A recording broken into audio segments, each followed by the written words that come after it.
Muhammad റിയാസെ E D അന്വേഷണത്തെ നിങ്ങൾ ഭയക്കുന്നത്?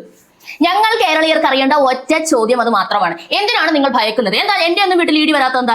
ഈ നാട്ടിൽ ജീവിക്കുന്ന ഏകദേശം 3.5 കോടി ജനങ്ങളുടെ വീട്ടിൽ എന്തുകൊണ്ട് ഇ ഡി വരുന്നില്ല? പി എ മുഹമ്മദ് റിയാസെ നിങ്ങൾ തന്നെ പറയണം.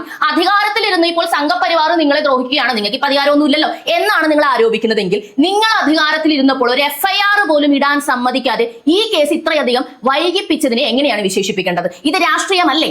ഇത് കള്ളത്തരമല്ലേ? ഇത് കൈക്കൂലിയല്ലേ? അങ്ങനെ അല്ലെന്നുണ്ടെങ്കിൽ ഇത് അന്വേഷിക്കുന്നതിനെ നിങ്ങൾ എന്തിനാണ് ഭയക്കുന്നത്? പക്ഷെ ഇവരെല്ലാം വന്ന് പറഞ്ഞത് എന്താണ്? അത് ടാക്സ് അടച്ചു. അപ്പോ കോടതി പറഞ്ഞത് കള്ളപ്പണമൊക്കെ ഇങ്ങോട്ട് മേടിച്ചിട്ട്, അല്ലെന്നുണ്ടെങ്കിൽ ഒരു കൈക്കൂലി മേടിച്ചിട്ട് അതിന് ടാക്സ് അടച്ചു എന്ന് വെച്ചുകൊണ്ട് അത് കൈക്കൂലി അല്ലാതാകുന്നില്ല. അതായത് കള്ളപ്പണം തന്നെയാണ്. ഇവിടെ കള്ളപ്പണം ഇടപാട് നടന്നിട്ടുണ്ട് എന്നത് ലഭ്യമായ തെളിവുകൾ കൊണ്ട് കോടതിക്ക് ബോധ്യമാവുകയും ചെയ്തു. അതിനാൽ അന്വേഷണത്തിന് അനുമതി. ഇവിടെ എന്ത് സംഘപരിവാറാണ് സ്വാധീനിച്ചത് എന്ന് മുഹമ്മദ് റിയാസ് പറയണ്ടേ? ജനങ്ങളെ, ഇത് നിങ്ങളെ പറ്റിക്കാനായിട്ടുള്ള ഒരു ആയുധം മാത്രമാണ്. സംഘപരിവാറിന്റെ തലയിൽ കെട്ടിവെച്ചാൽ അയ്യോ ഞങ്ങളെ വേട്ടയാടുന്നേ മമത കരയുന്നത് പോലെ, ഈ പറയുന്ന നോർത്തില് ഇതുപോലെ അധികാരത്തിലിരുന്ന് ആ അധികാരത്തിന്റെ പേരിൽ നാട്ടുകാരെ പറ്റിച്ച് മാസപ്പടി വാങ്ങിയ എല്ലാ വ്യക്തികളും അവസാനം ഇ ഡി റെയ്ഡ് വരുമ്പോ കരയുന്നത് പോലെ കരയുകയാണ് പി എ മുഹമ്മദ് റിയാസ്. നാളെ പിണറായി വിജയനും ഇതേ കരച്ചിലും കൊണ്ട് വരുന്നത് നിങ്ങൾക്ക് കാണാം. ഇത് വിശ്വസിച്ച് റോട്ടിലിറങ്ങാൻ ഇപ്പോഴേ സഖാക്കൾ റെഡിയായി കഴിഞ്ഞു. നമുക്കറിയാം 10 വർഷമായിട്ട് കേരളം കണ്ടിട്ടില്ലാത്ത ഒരു പ്രതിഭാസം ഇപ്പൊ കാണാൻ തുടങ്ങിയിട്ടുണ്ട്. ഭരണം പോയതോടുകൂടി റോട്ടിൽ മുഴുവനും സഖാക്കളാണ്. ഈ 10 വർഷം കൊണ്ട് ഉണ്ടാക്കി വെച്ച പൊതുമുതൽ എല്ലാം ഇനി നശിപ്പിച്ചാലേ ഈ വറ്റകൾ അടങ്ങും.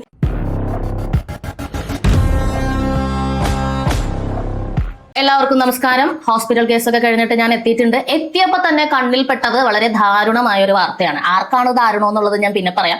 സംഭവം എന്താണെന്ന് വെച്ചാൽ, നമ്മുടെ പിണറായി സഖാവിന്റെ വീട്ടിൽ ഇ ഡി റെയ്ഡ്. പിണറായി സഖാവിന്റെ വീട്ടിൽ മാത്രമല്ല, മന്ത്രി മുഹമ്മദ് റിയാസ്, പഴയ മന്ത്രി, അദ്ദേഹത്തിന്റെ വീട്ടിലും വീണ വിജയനെയൊക്കെ ചോദ്യം ചെയ്യുന്ന രീതിയിൽ 12 സ്ഥലത്ത് ഒരേ സമയം ഇ ഡി റെയ്ഡ് നടക്കുകയാണ്. എന്തൊരു അനീതിയാണല്ലേ ഇത്? നമുക്ക് അങ്ങനെ തോന്നിയില്ലെങ്കിലും സഖാക്കന്മാർക്ക് അങ്ങനെയാണ് തോന്നുന്നത്. അവരിപ്പോഴേ തെരുവിൽ ഇറങ്ങിക്കഴിഞ്ഞു. പിണറായിക്ക് വേണ്ടി ജനം കാവൽ നിൽക്കുമെന്നൊക്കെയാണ് റഹീം പറയുന്നത്. ഏത് ജനത്തിനാണ് ഇതിനും മാത്രം വേദനയുള്ളതെന്നുള്ളത് എനിക്ക് മനസ്സിലാവുന്നില്ല. ഇതിലൊക്കെ ഉപരി എന്റെ ശ്രദ്ധയിൽപ്പെട്ടതും എന്റെ മനസ്സ് പിടിച്ച് കുലുക്കിയതുമായിട്ടുള്ളത് പി എ മുഹമ്മദ് റിയാസിന്റെ ഒരു ഫേസ്ബുക്ക് പോസ്റ്റാണ്. അത് ഞാൻ നിങ്ങളെ കാണിക്കാം.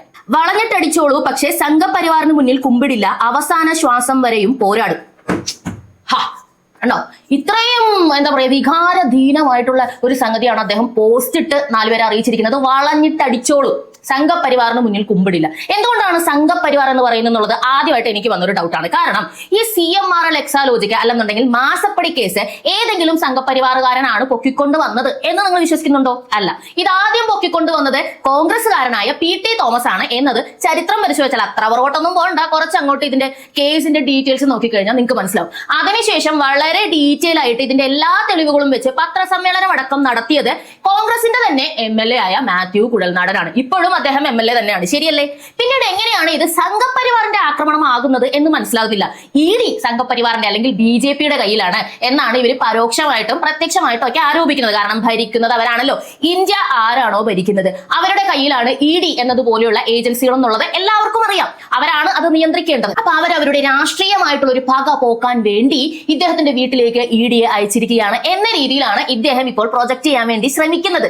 സത്യത്തിൽ ഈ ഇ ഡിയുടെ റെയ്ഡ് കോടതി വിധിയുടെ പശ്ചാത്തലത്തിലാണ് എന്നത് നിങ്ങൾക്കറിയാമോ? കോടതി സംഘപരിവാർ ആണെന്നാണോ ഈ റിയാസ് മോൻ പറയുന്നത്? എനിക്ക് മനസ്സിലാവുന്നില്ല. എന്തുകൊണ്ടാണ് ഇപ്പോൾ ഈ റെയ്ഡ് വന്നത് എന്നതിനെ കുറിച്ച് നോക്കിയിട്ട് ഞാനൊന്ന് വായിക്കാം. എന്തായിരുന്നു ഹൈക്കോടതി ഉത്തരവ്? ഹർജി തള്ളി. CMRL മാനേജിംഗ് ഡയറക്ടർ ശശിധരൻ കർത്ത ഉൾപ്പെടെയുള്ളവർ ഇ ഡി അന്വേഷണത്തിന് എതിരെ നൽകിയ ഹർജികൾ ഹൈക്കോടതി ജസ്റ്റിസ് TR രവിയുടെ ബെഞ്ച് തള്ളി. അതായത് ഇ ഡി അന്വേഷണം ഈ പറയുന്ന പോലെ സംഘപരിവാറിന്റെ കോലിട്ടിളക്കലാണ്, അല്ലാതെ അതിൽ നീതി ന്യായം ഒന്നുമില്ല എന്ന് പറഞ്ഞുകൊണ്ട് CMRLന്റെ ഡയറക്ടറോട് കേസ് കൊടുത്തിട്ടുണ്ടായിരുന്നു ഹൈക്കോടതിയിൽ. ഹൈക്കോടതി അതെടുത്തങ്ങ് ചവറ്റുകൊട്ടയിലേക്ക് ഇട്ടു. എന്താണ് കാരണം?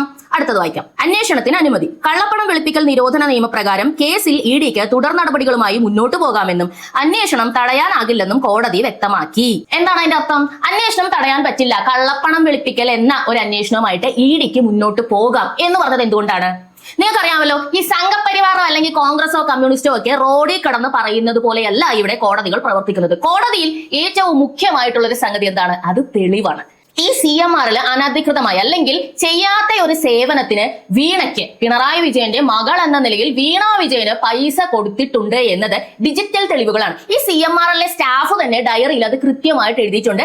വീണയ്ക്ക് മാസപ്പടിയായി കൊടുത്തതാണ് ഈ എമൗണ്ട് എന്നുള്ളത്. ഇതിന്റെ ഡീറ്റെയിൽസ് എല്ലാം തന്നെ ഞാൻ നേരത്തെ പറഞ്ഞ മാത്യു കൊഴൽനാടൻ, അതുകൂടാതെ BJP-യിലെ ഷോൺ ജോർജ്, ഇവരെല്ലാം ഡീറ്റെയിൽ ആയിട്ട് എടുത്ത് കണക്കുകൾ അടക്കം വെച്ചിട്ട് നാട്ടുകാരോട് പറഞ്ഞിട്ടുള്ള ഒരു സംഗതിയാണ് പ്രസ് മീറ്റിൽ. പക്ഷെ ഇവരെല്ലാം വന്ന് പറഞ്ഞത് എന്താണ്? അത് ടാക്സ് അടച്ചു. അപ്പോ കോടതി പറഞ്ഞത് കള്ളപ്പണമൊക്കെ ഇങ്ങോട്ട് മേടിച്ചിട്ട് അല്ലെന്നുണ്ടെങ്കിൽ ഒരു കൈക്കൂലി മേടിച്ചിട്ട് അതിന് ടാക്സ് അടച്ചു എന്ന് വെച്ചുകൊണ്ട് അത് കൈക്കൂലി അല്ലാതാകുന്നില്ല. അതായത് കള്ളപ്പണം തന്നെയാണ്. ഇവിടെ കള്ളപ്പണം ഇടപാട് നടന്നിട്ടുണ്ട് എന്നത് ലഭ്യമായ തെളിവുകൾ കൊണ്ട് കോടതിക്ക് ബോധ്യമാവുകയും ചെയ്തു. അതിനാൽ അന്വേഷണത്തിന് അനുമതി. ഇവിടെ എന്ത് സംഘപരിവാറാണ് സ്വാധീനിച്ചത് എന്ന് മുഹമ്മദ് റിയാസ് പറയണ്ടേ? ഇനി അടുത്തത് വായിക്കാം. സമൻസ് നിയമാനുസൃതം. ED അയച്ച സമൻസുകൾ റദ്ദാക്കണമെന്ന ഹർജിക്കാരുടെ ആവശ്യം കോടതി അംഗീകരിച്ചില്ല.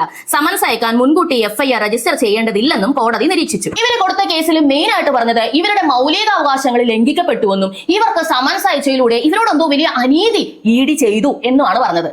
എന്നാൽ കോടതി എന്താണ് നിരീക്ഷിച്ചത്?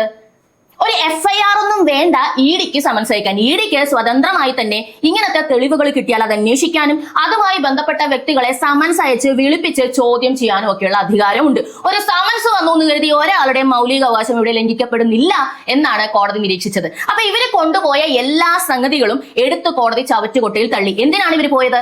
ഇവര് പോയത് ED അന്വേഷണം വേണ്ട, അല്ലെങ്കിൽ അത് നടക്കാൻ പാടില്ല എന്ന് പറഞ്ഞുകൊണ്ടാണ്. എന്തിനാണ് മുഹമ്മദ് റിയാസെ ED അന്വേഷണത്തെ നിങ്ങൾ ഭയക്കുന്നത്? ഞങ്ങൾ കേരളീയർക്ക് അറിയേണ്ട ഒറ്റ ചോദ്യം അത് മാത്രമാണ്. എന്തിനാണ് നിങ്ങൾ ഭയക്കുന്നത്? എന്താ എന്റെ ഒന്നും വീട്ടിൽ ED വരാത്ത എന്താ? ഈ നാട്ടിൽ ജീവിക്കുന്ന ഏകദേശം 3.5 കോടി ജനങ്ങളുടെ വീട്ടിൽ എന്തുകൊണ്ട് ED വരുന്നില്ല? നിങ്ങളുടെയൊക്കെ വീട്ടിൽ മാത്രം എന്തുകൊണ്ട് റെയ്ഡ് നടക്കുന്നു? എന്തെങ്കിലും കാര്യമില്ലാതെ കള്ളപ്പണ ഇടപാടുകൾ അങ്ങനെ എന്തെങ്കിലും ഒരു സംഗതി ഇല്ലാതെ കോടതി ഉത്തരവോടുകൂടി ED റെയ്ഡ് വരുമോ? ഈ ചോദ്യങ്ങൾക്ക് ഉത്തരം പറയണ്ടേ? ഇനി റെയ്ഡിന്റെ പശ്ചാത്തലം എന്താണെന്ന് കൂടി നമുക്ക് വായിക്കാം. റെയ്ഡിന്റെ പശ്ചാത്തലം. ഈ കോടതി ഉത്തരവ് വന്നതിന് തൊട്ട് പിന്നാലെയാണ് മുൻ മുഖ്യമന്ത്രി പിണറായി വിജയൻ, മകൾ വീണ വിജയൻ, മരുമകനായ മുഹമ്മദ് റിയാസ് എന്നിവരുടെ വീടുകളിലും CMR ഓഫീസുകളിലും ഉൾപ്പെടെ കേരളത്തിലും ബംഗളൂരുവിലുമായി 12 ഇടങ്ങളിൽ ED ഒരേ സമയം പരിശോധന ആരംഭിച്ചത്. കേസ്: വീണ വിജയന്റെ ഉടമസ്ഥതയിലുള്ള എക്സാലോജിക് സൊല്യൂഷൻസ് എന്ന കമ്പനിക്ക് നൽകാത്ത സേവനങ്ങൾക്കായി CMRL കമ്പനി വലിയ തുക മാസപ്പടിയായി നൽകി എന്നതാണ് കേസ്. ആദായ നികുതി സെറ്റിൽമെന്റ് ബോർഡിന്റെ കണ്ടെത്തലുകളുടെ അടിസ്ഥാനത്തിലാണ് ED കള്ളപ്പണക്കേസ് രജിസ്റ്റർ ചെയ്ത് അന്വേഷിക്കുന്നത്. പരിശോധനാ സ്ഥലം: മുഹമ്മദ് റിയാസിന്റെ കോഴിക്കോട് കോട്ടൂളിയിലുള്ള വസതിയിലാണ് ED സംഘം പരിശോധന നടത്തിയത്.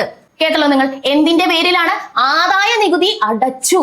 അതെ, നമ്മുടെ ഗോവിന്ദൻ മാഷ് പറയുന്നത് പോലെ ഞാൻ കൈക്കൂലി വാങ്ങിയ പൈസയ്ക്ക് ഞാൻ ടാക്സ് അടച്ചു കഴിഞ്ഞു, അതോടുകൂടി എന്നെ വിട്ടേക്കുക എന്നാണ് പറയുന്നത്. അത് ശരിയാണോ? നിങ്ങൾക്ക് നിങ്ങളുടെ ഒരു സാമാന്യ ബുദ്ധി വെച്ചൊന്ന് ചിന്തിച്ചു നോക്കുക. ഞാൻ ഒരാളെ പറ്റിച്ച് 10 ലക്ഷം രൂപ ഉണ്ടാക്കുകയാണ്, അല്ലെന്നുണ്ടെങ്കിൽ ഒരാളെ കൊന്നിട്ട് അല്ലെങ്കിൽ അയാളുടെ കയ്യിൽ നിന്ന് മോഷ്ടിച്ചിട്ട് 10 ലക്ഷം രൂപ ഉണ്ടാക്കുകയാണ്. ആ 10 ലക്ഷത്തിന് ടാക്സ് അടച്ചാൽ എന്നെ അങ്ങ് വിടാമോ? ഈ ന്യായമാണ് ഇവർ പറയുന്നത്. എന്നാൽ ആദായ നികുതി വകുപ്പിനെ സംബന്ധിച്ചിടത്തോളം അവർക്ക് ടാക്സ് കിട്ടിയാൽ ഓക്കെ. EDയെ സംബന്ധിച്ചിടത്തോളം അങ്ങനെയല്ല. കള്ളപ്പണം ഇടപാടുകൾ ഇന്ത്യയിൽ വളരെ വ്യാപകമായി നടക്കുന്നുണ്ട് എന്നതിന്റെ പശ്ചാത്തലത്തിലാണ് ED ഈ പറയുന്ന എല്ലാ പരിശോധനകളും വലിയ രീതിയിൽ അങ്ങ് ഊർജിതമാക്കിയിരിക്കുന്നത്, അല്ലെ? അപ്പൊ കള്ളപ്പണം ഇടപാട് നടന്നിട്ടുണ്ടെങ്കിൽ ടാക്സ് അടച്ചോ ഇല്ലയോ എന്നുള്ളതല്ല, എന്തിന് നിങ്ങൾ ഈ ട്രാൻസാക്ഷൻ നടത്തി, എന്ത് സേവനം കൈപ്പറ്റിയിട്ടാണ് നിങ്ങൾ ഈ ഫണ്ട് ഇങ്ങോട്ട് വാങ്ങിച്ചത്, അതായത് സോഴ്സ്. അത് എന്നോടും ചോദിക്കും, നിങ്ങളോടും ചോദിക്കും, എല്ലാരോടും ചോദിക്കും. ഇപ്പൊ നിങ്ങളൊന്ന് ആലോചിച്ച് നോക്കുക, ഈ വിഷയം പൊങ്ങി വന്നിട്ട് എത്ര നാളുകളായി? എന്തുകൊണ്ടാണ് പിണറായി വിജയന്റെ വീട്ടിൽ അല്ലെങ്കിൽ ഈ പറയുന്ന സ്ഥലങ്ങളിലൊന്നും ഇത്ര നാളും റെയ്ഡ് നടക്കാതിരുന്നത്? അത് പിണറായി വിജയൻ എന്ന വ്യക്തി മുഖ്യമന്ത്രി കസേരയിൽ ഇരുന്നത് കൊണ്ടാണ് എന്ന് നിങ്ങൾക്കറിയാമോ? അതുകൊണ്ട് മാത്രമാണ്. അതേക്കുറിച്ച് ഞാൻ വായിക്കാം. സംസ്ഥാന പോലീസ് കേസെടുത്തില്ല. കള്ളപ്പണം വെളുപ്പിക്കൽ കേസ് EDക്ക് അന്വേഷിക്കണമെങ്കിൽ സാധാരണഗതിയിൽ ഏതെങ്കിലും ഒരു പോലീസ് FIR അടിസ്ഥാനമായി വേണമായിരുന്നു. എന്നാൽ പിണറായി വിജയൻ സർക്കാർ അധികാരത്തിലിരുന്നപ്പോൾ സംസ്ഥാന വിജിലൻസോ പോലീസോ ഈ മാസപ്പടി വിഷയത്തിൽ കേസെടുക്കാൻ തയ്യാറായില്ല. ഇത് അന്വേഷണം തുടക്കത്തിൽ പതുക്കെയാക്കി. കേട്ടല്ലോ? വിജിലൻസ് എന്ന വകുപ്പ് അല്ലെന്നുണ്ടെങ്കിൽ ആഭ്യന്തരമന്ത്രി എന്ന പദവി ദുരുപയോഗം ചെയ്തുകൊണ്ട് ഈ പറയുന്ന പിണറായി വിജയൻ എന്ന മനുഷ്യൻ ഒരു FIR ഇടാൻ പോലും തയ്യാറായില്ല. അല്ലെന്നുണ്ടെങ്കിൽ ആ ഒരു അധികാരം ഉപയോഗിച്ച് FIR ഇടണ്ട എന്ന് അങ്ങ് തീരുമാനിച്ചത് കൊണ്ട് മാത്രമാണ് ഈ കേസ് ഇവിടം വരെ വൈകിയത്. ഇത് നീതിയാണെന്ന് നിങ്ങൾക്ക് തോന്നുന്നുണ്ടോ? PA മുഹമ്മദ് റിയാസെ, നിങ്ങൾ തന്നെ പറയണം. അധികാരത്തിലിരുന്ന് ഇപ്പോൾ സംഘപരിവാർ നിങ്ങളെ ദ്രോഹിക്കുകയാണ്, നിങ്ങൾക്ക് ഇപ്പൊ അധികാരമൊന്നുമില്ലല്ലോ എന്നാണ് നിങ്ങൾ ആരോപിക്കുന്നതെങ്കിൽ, നിങ്ങൾ അധികാരത്തിലിരുന്നപ്പോൾ ഒരു FIR പോലും ഇടാൻ സമ്മതിക്കാതെ ഈ കേസ് ഇത്രയധികം വൈകിപ്പിച്ചതിനെ എങ്ങനെയാണ് വിശേഷിപ്പിക്കേണ്ടത്? ഇത് രാഷ്ട്രീയമല്ലേ? ഇത് കള്ളത്തരമല്ലേ? ഇത് കൈക്കൂലിയല്ലേ? അങ്ങനെ അല്ലെന്നുണ്ടെങ്കിൽ ഇത് അന്വേഷിക്കുന്നതിനെ നിങ്ങൾ എന്തിനാണ് ഭയക്കുന്നത്? ഒരു FIR ഇടാൻ നിങ്ങൾക്ക് പേടിയാണ്. കോടതിയിൽ നിങ്ങൾ ഇത് അന്വേഷിക്കാൻ പാടില്ല എന്നും പറഞ്ഞുകൊണ്ട് പോയിരിക്കുന്നു. ഒരു സമൻസ് വന്നപ്പോൾ പോലും നിങ്ങൾ വിറയ്ക്കുന്നു. ഇനി എന്തുണ്ടാവും? ഇനി ഈ പറയുന്ന മുൻ മുഖ്യമന്ത്രിയെയും മുഖ്യമന്ത്രിയുടെ മകളെയും എല്ലാ വ്യക്തികളെയും ഇ ഡി സമൻസ് അയച്ച് വിളിപ്പിച്ച് ചോദ്യം ചെയ്യുക തന്നെ ചെയ്യും. അധികാരം ഇല്ലാതിരിക്കെ വേട്ടയാടലാണെന്നൊക്കെ നിങ്ങൾക്ക് ഇങ്ങനെ പറയാം. എന്താണ് അതിന്റെ കാരണം? അതും ഞാൻ എയോട് ചോദിച്ചപ്പോൾ വളരെ രസകരമായിട്ട് പറഞ്ഞു തന്നു. ഒന്ന് വായിക്കാം. CPM ഈ കേസിനെ ഒരു രാഷ്ട്രീയ വേട്ടയാടലായി ചിത്രീകരിക്കാൻ ബോധപൂർവം ശ്രമിക്കുന്നുണ്ട്. കോൺഗ്രസ് ആണ് ഇതിന് പിന്നിലെന്ന് സമ്മതിച്ചാൽ അത് അഴിമതി ആരോപണത്തിന് കൂടുതൽ വിശ്വാസ്യത നൽകും. എന്നാൽ ഇതിനെ BJPയുടെയോ സംഘപരിവാറിന്റെയോ നീക്കമായി ചിത്രീകരിച്ചാൽ കേരളത്തിലെ ന്യൂനപക്ഷ വോട്ടർമാരുടെയും ഇടതുപക്ഷ അനുഭാവികളുടെയും ഇടയിൽ ഒരു സംഘപരിവാർ വിരുദ്ധ പ്രതിരോധം എന്ന നിലയിൽ സഹതാപവും രാഷ്ട്രീയ പിന്തുണയും നേടിയെടുക്കാൻ എളുപ്പമാകും. ചുരുക്കത്തിൽ മാസപ്പടിയുടെ തുമ്പും വാലും കണ്ടെത്തി പുറത്തുവിട്ടത് കോൺഗ്രസ് ആണെങ്കിലും അധികാരം ഉപയോഗിച്ച് വീടുകളിൽ കയറി റെയ്ഡ് നടത്തുന്നത് കേന്ദ്രത്തിലെ BJP ഏജൻസി ആയതിനാലാണ് മുഹമ്മദ് റിയാസ് ഇതിനെ സംഘപരിവാർ ഭീകരത എന്ന് വിളിച്ച് രാഷ്ട്രീയ പ്രതിരോധം തീർക്കുന്നത്. എന്താണ്? രാഷ്ട്രീയ പ്രതിരോധം. ജനങ്ങളെ, ഇത് നിങ്ങളെ പറ്റിക്കാനായിട്ടുള്ള ഒരു ആയുധം മാത്രമാണ്. സംഘപരിവാറിന്റെ തലയിൽ കെട്ടിവെച്ചാൽ അയ്യോ ഞങ്ങളെ വേട്ടയാടുന്നേ മമത കരയുന്നത് പോലെ ഈ പറയുന്ന നോർത്തില് ഇതുപോലെ അധികാരത്തിലിരുന്ന് ആ അധികാരത്തിന്റെ പേരിൽ നാട്ടുകാരെ പറ്റിച്ച് മാസപ്പടി വാങ്ങിയ എല്ലാ വ്യക്തികളും അവസാനം മീഡിയ റെയ്ഡ് വരുമ്പോൾ കരയുന്നത് പോലെ കരയുകയാണ് PA മുഹമ്മദ് റിയാസ്. നാളെ പിണറായി വിജയനും ഇതേ കരച്ചിലും കൊണ്ട് വരുന്നത് നിങ്ങൾക്ക് കാണാം. ഇത് വിശ്വസിച്ച് റോട്ടിലിറങ്ങാൻ ഇപ്പോഴേ സഖാക്കൾ റെഡിയായി കഴിഞ്ഞു. നമുക്കറിയാം 10 വർഷമായിട്ട് കേരളം കണ്ടിട്ടില്ലാത്ത ഒരു പ്രതിഭാസം ഇപ്പൊ കാണാൻ തുടങ്ങിയിട്ടുണ്ട്. ഭരണം പോയതോടുകൂടി റോട്ടിൽ മുഴുവനും സഖാക്കളാണ്. ഈ 10 വർഷം കൊണ്ട് ഉണ്ടാക്കി വെച്ച പൊതുമുതൽ എല്ലാം ഇനി നശിപ്പിച്ചാലേ ഇവറ്റകൾ അടങ്ങൂ. ഇതാണ് ഇവരുടെ ജന്മഗുണം, അല്ലെങ്കിൽ ഇവരുടെ ഒരു സ്വഭാവം ഇങ്ങനെയാണ്. ഇനി ഈ CMRന്റെ പേരിലും ഇവര് നിരത്തിലേക്ക് ഇറങ്ങും. ജനങ്ങളുടെ സ്വസ്ഥ ജീവിതം ഇവരില്ലാതെയാക്കും. ഞാൻ ചോദിക്കുന്നത് ഓരോ ജനങ്ങളോടുമാണ്. ഇവരൊക്കെ മാസപ്പടി പറ്റിയതിന്റെ പേരിൽ നിങ്ങൾക്ക് എന്താണ് ഗുണമുണ്ടായത്? ഈ CMRന്റെ കയ്യിൽ നിന്നും പൈസ വാങ്ങിയത് കൊണ്ട് നിങ്ങൾക്ക് എന്ത് ഗുണമുണ്ടായി? കേരളത്തിലെ എത്രയധികം തീരദേശത്തെ കരിമണൽ ഈ പൈസ കൊടുത്തത് കൊണ്ട് മാത്രം ഇയാൾ മാന്തി എടുത്തിട്ടുണ്ടെന്നുള്ളത് നിങ്ങൾക്ക് അറിയാമോ? അതുകൊണ്ട് പരിസ്ഥിതിപരമായി കേരളത്തിന് എത്രത്തോളം ബുദ്ധിമുട്ടുകൾ ഉണ്ടായെന്ന് അറിയാമോ? ഈ തീരദേശത്തൊക്കെ ജീവിക്കുന്ന ജനങ്ങൾക്ക് എത്രത്തോളം ബുദ്ധിമുട്ടുകൾ ഉണ്ടായെന്ന് അറിയാമോ? ഇതിലൊക്കെ ഉപരി അധികാരം ദുരുപയോഗം ചെയ്തുകൊണ്ട് മുഖ്യമന്ത്രിയുടെ മകളെന്ന നിലയിൽ ചെയ്യാത്ത സേവനത്തിന് പൈസ പറ്റിയ ഒരു വ്യക്തിയെ ഇങ്ങനെ നാട്ടുകാരെ ഇങ്ങനെ പറ്റിച്ച് അവരെ കൊണ്ട് ഒരു പ്രതിരോധം തീർക്കുന്നതിലൂടെ എന്താണ് ഇവർ ഉദ്ദേശിക്കുന്നത്? നിങ്ങൾ ഇനിയും ഇവർക്ക് വെഞ്ചാമരം വീശിക്കൊണ്ടിരുന്നാൽ നാളെ കേരളത്തെ വിൽക്കാനും ഒരു മടി ഉണ്ടാവില്ല. അധികാരത്തിൽ ഇല്ല എന്നൊന്നും വിചാരിക്കണ്ട. നല്ല സ്വാധീനം ഉള്ളതുകൊണ്ടാണല്ലോ ആളുകൾ ഇപ്പൊ പുറത്തേക്ക് ഇറക്കുന്നത്. ഈ മുഹമ്മദ് റിയാസിന്റെ പോസ്റ്റിന്റെ താഴെ ഉള്ള കമന്റുകൾ വായിച്ചാൽ തന്നെ ഇദ്ദേഹത്തിന് ഏകദേശം കാര്യങ്ങൾ മനസ്സിലാവും. ആളുകൾക്ക് നിങ്ങളെ വിശ്വാസം ഇല്ലാതായി കഴിഞ്ഞു. നിങ്ങൾ ഈ കരച്ചിലൊക്കെ മാറ്റി വെച്ചിട്ട് എന്തിനു വേണ്ടിയാണ് CMRൽ നിന്നും നിങ്ങൾ ഫണ്ട് വെച്ചത് എന്നൊന്ന് പറഞ്ഞേ. അത് പറയാൻ നിങ്ങൾക്ക് എത്ര നേരം വേണം? സതീശൻ പറഞ്ഞതുപോലെ 10 മിനിറ്റ് പോരെ? എന്തുകൊണ്ട് പറയുന്നില്ല മുഹമ്മദ് റിയാസ്? എനിക്കത് മാത്രമേ ചോദിക്കാനുള്ളൂ. മറുപടി എക്സ്പെക്ട് ചെയ്യാമോ? തുടർന്ന് കാണുക പോളി ന്യൂസ്.